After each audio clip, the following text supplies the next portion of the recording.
कक्षा 9वीं के सभी छात्र छात्राओं को सुप्रभात। बेटा, आपका व्याकरण की जो वीडियो हम बना रहे हैं उसमें हमने लास्ट वीडियो में प्रीवियस वीक में हमने हमारा लेसन नंबर 4 स्टार्ट किया था विराम चिन्ह, और वो हमने शुरुआत करते हुए मैंने आपको पहले तो ये जो विराम चिन्ह हैं उनके सारे मार्क जो हैं, उनके संकेत कैसे, उनके चिन्ह हैं, वो लर्न करने के लिए बोला था। और उसके बाद मैंने आपको पहले 6 जो इनके नाम हैं चिन्ह, उनकी व्याख्याएं समझाई थी, जिनमें पूर्ण विराम, अर्धविराम, अल्प विराम, उपविराम उपविराम, प्रश्नवाचक चिन्ह और विस्मयवाचक चिन्ह। ये जो 6 आपके विराम चिन्ह हैं ये आपको लास्ट वीडियो में समझाए गए थे।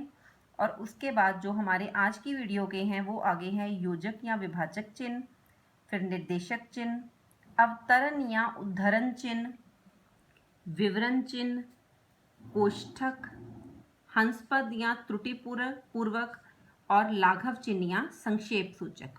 ये हमारा आज का है जो अब वीडियो में नेक्स्ट हमारे जो सारे चिन्ह हैं उनकी व्याख्या मैं आपको बताऊंगी, और फिर हमारा ये चैप्टर जो है कंप्लीट होगा।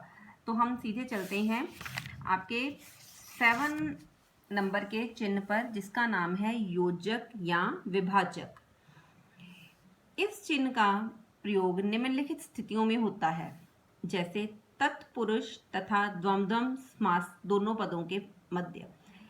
तत्पुरुष और द्वंद्व समास दोनों, जैसे कोई हम वर्ड ऐसे लिखते हैं, गीत संगीत, मिला जुला वर्ड हो, माता पिता, भाई बहन, छोटा बड़ा, स्त्री पुरुष, खरा खोटा, तो इनके बीच में ये देखो यहाँ पर जो चिन्ह दिया हुआ है इसे बोलते हैं योजक या विभाजक चिन्ह।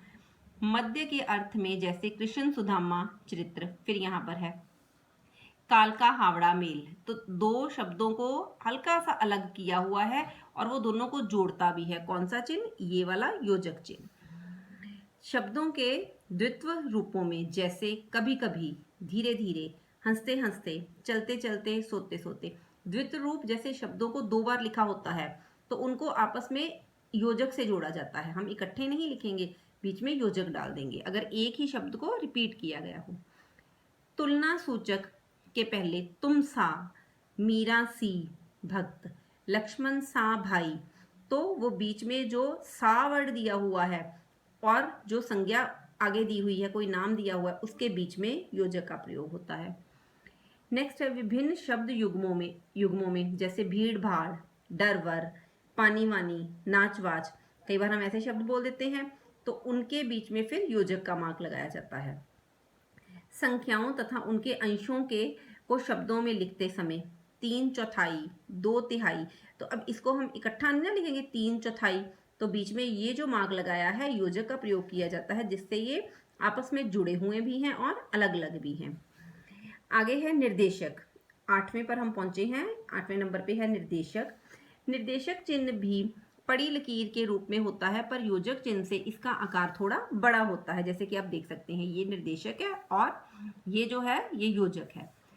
इसका प्रयोग निम्नलिखित स्थितियों में होता है, किसी वाक्यांश की व्याख्या या उसको स्पष्ट करने के लिए, जैसे तुम्हें एक अच्छा नागरिक बनना है, परिश्रम, लगन, निष्ठा और कुशलता पूर्वक से।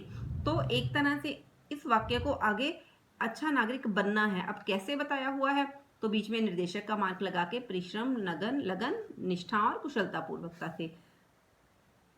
किसी व्यक्ति के द्वारा कहे गए कथन को उद्धृत करने से पहले, जैसे गांधी जी ने कहा था, अब बीच में ये यहाँ पर निर्देशक चिन्ह है, सत्य और अहिंसा से ही हम देश को आजाद करा सकते हैं। संवादों और वार्तालापों के नाम के बाद शीला, जैसे यहाँ पर संवाद है शीला का, तो बीच में शीला ने कौन से शब्द कहे, तो बीच में निर्देशक चिन्ह है। मदन, शीला, फिर मदन, वो आपस में बात कर रहे हैं तो वो बीच में निर्देशक चिन्ह है।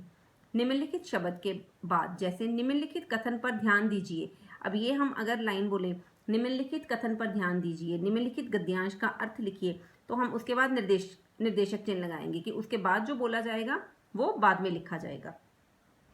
किसी अवतरण या अंश को लेकर उसके लेखक का नाम लिखना हो तो इस चिन्ह का प्रयोग होता है, जैसे स्वतंत्रता हमारा जन्म सिद्ध अधिकार है, बाल गंगाधर तिलक ने कहा था। मैया मैं नहीं माखन खायो, ये सूरदास जी ने कहा था। तो यहाँ पर किसी लेखक के द्वारा बोले गए शब्द, तो बीच में यहाँ पर निर्देशक चिन्ह है। निक्षिप्त पदों के आगे पीछे, जैसे राष्ट्रीय स्वतंत्रता संग्राम के सेनानी भगत सिंह को कौन नहीं जानता। और नेक्स्ट, हिंदी कहानी के सम्राट मुंशी प्रेमचंद भारत में ही नहीं विश्व में भी अमर हो गए। नेक्स्ट पे चलते हैं। नेक्स्ट है अवतरण या उद्धरण चिन्ह। यस, जैसे कि आप देखते हो स्टार्टिंग पे उल्टे कॉमास लगाए हुए हैं और लास्ट में सीधे 2 कॉमा जो ऊपर लगाए जाएंगे। ये होता है जब कोई कथन बोला जाता है किसी के द्वारा, माँ ने कहा था, पहले कॉमा फिर उल्टे कॉमे, अगर स्वामी जी नहीं आए तो वे मंदिर कभी नहीं जाएंगी, पूर्ण विराम और कॉमा क्लोज, तो इनको बोलते हैं अवतरण या उद्धरण चिन्ह। किसी के द्वारा कहे गए कथन या किसी महापुरुष की वाणी को उद्धृत करते समय, जैसे आगे उदाहरण दी है, तिलक ने कहा था, क्या कहा था, तो उसको हम इन कॉमास में डालेंगे जिनको बोलते हैं अवतरण या उद्धरण चिन्ह।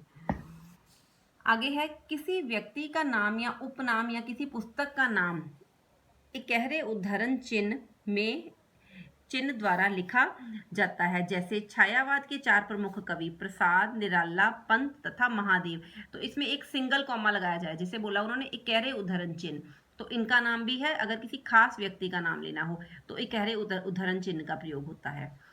आगे है नेक्स्ट नंबर 10 पे विवरण चिन्ह। विवरण का मतलब होता है व्याख्या करनी। वाक्यांशों के विषय में कुछ सूचना, निर्देश आदि देना हो तो विवरण चिन्ह का प्रयोग होता है। जैसे अब हम अपनी बात नीचे दिए गए उदाहरणों से स्पष्ट करेंगे, तो यहाँ पर विवरण चिन्ह है कि हम स्पष्ट करेंगे, मतलब आगे व्याख्या करेंगे, तो ये विवरण चिन्ह है। भाषा के 2 प्रमुख रूप हैं, उच्चरित भाषा, लिखित भाषा, तो ये यहाँ पर विवरण चिन्ह लगाया है। 11 नंबर पे है बच्चे कोष्ठक। कोष्ठक आप देख ही रहे हो, इसका प्रयोग तो आप जो मैथमेटिक्स में ज़्यादा करते हो। कोष्ठकों का प्रयोग निम्नलिखित स्थितियों में किया जाता है किसी कठिन शब्द को स्पष्ट करने के लिए, जैसे लौकिक।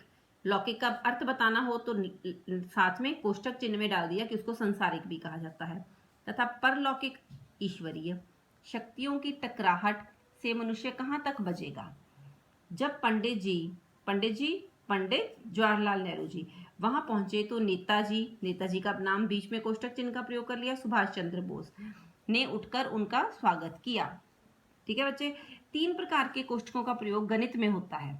कोष्ठक का प्रयोग विकल्प दिखाने के लिए होता है, जैसे हिंदी वाक्यों की मूल संरचना इस प्रकार होती है, कर्ता, कर्म, क्रिया। नाटक तथा एकांकी में भाव और संकेत आदि प्रकट करने के लिए राजन अनुरोध भरे स्वर में। अब उसकी व्यथा बताई है कि राजन किस प्रकार बोल रहा है, तो वो कोष्ठक में बता दिया, आप मेरे लिए भी ऐसी घड़ी देंगे ना।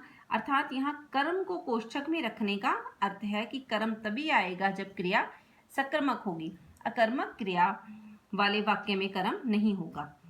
तो आगे है हंसपद या त्रुटिपूर्वक चिन्ह। हंसपद या त्रुटिपूर्वक का प्रयोग जो होता है, इसका मार्क ये होता है, इसे त्रुटिपूर्वक भी कहा जाता है। लिखते समय जब कोई शब्द या अंश हमसे अचानक छूट जाता है, हम लिखना भूल जाते हैं, तो इस चिन्ह को लगाकर उस शब्द को ऊपर लिख दिया जाता है। जैसे यहाँ पर लिखा है, इसे त्रुटिपूर्वक भी, अगर कहा भूल जाए लिखने जाता है तो त्रुटिपूर्वक का निशान लगाकर कहा ऊपर लिख दो, तो इसका प्रयोग इस प्रकार किया जाता है। नेक्स्ट है लाघव चिन्ह। जैसे यहाँ पर इन्होंने उदाहरण दी है, हमने आपसे पहले ही, अब ही का प्रयोग लाइन में करना वो भूल गए, तो यहाँ पर हंसपद या त्रुटिपूर्वक चिन्ह लगाकर ही ऊपर लिख दिया, ताकि वो जो सेंटेंस है, वाक्य है, वो कंप्लीट हो जाए। दिया था कि इस समय डॉक्टर नहीं मिलेंगे। लाघव चिन्ह या संक्षेप सूचक। संक्षेप सूचक से आपको पता चल जाएगा कि अगर किसी चीज को संक्षिप्त करके लिखना हो, किसी बड़े अंश का संक्षिप्त रूप लिखने के लिए संक्षेप सूचक चिन्ह का प्रयोग किया जाता है। जैसे अर्जित अवकाश, अब इसको लिखना हो तो इसका अर्थ हमें पता, अर्जित अवकाश। कृपया पृष्ठ पलटिए, कृ प्र प। कार्यालय अधीक्षक, ये दिया हुआ है। Master of arts MA। कार्यालय आदेश, डॉक्टर को तो हम पता है ना ऐसे लिखते हैं, तो ये है जो संक्षेप सूचक चिन्ह, यहाँ से पता चल जाता है कि ये डॉक्टर के लिए बोला गया है। तो ये बेटा आपके जो 13 मार्क थे, चिन्ह थे, करवाए गए हैं आपको विराम चिन्ह चैप्टर में से। यहाँ पर पीछे इनके क्वेश्चन आंसर भी हैं जो आपने अंदर से फाइंड आउट करने हैं, और यहाँ पर आपकी दोहराई के लिए, प्रैक्टिस के लिए बहुत सारे यहाँ पर क्वेश्चन दिए हुए हैं। 7 क्वेश्चन 7 के अंडर आते हैं, ये देखिए यहाँ पे। तो यहाँ पर आपने ये सारे पढ़ के यहीं पे सॉल्व करने हैं पेंसिल से, और आपको इनके बार बार आप रिपीट करोगे, पढ़ोगे ये, जितने भी वाक्यांश दिए हुए हैं, तो आपको अपने आप ही पता चल जाएगा कि जो आपको अंदर चिन्ह समझाए गए हैं उनका प्रयोग कब और यहाँ पर कैसे होना है। तो आपको इसके लिए दोबारा से एक बार आपका पूरा चैप्टर जो है विराम चिन्ह वो आपको अच्छे से दोबारा से पढ़ने हैं, पूरे 12 के 12 चिन्ह, और इनके ये जो अंक है ये सारे लर्न करने हैं कि हमने इन चिन्हों का प्रयोग कैसे प्रयोग करना है। धन्यवाद।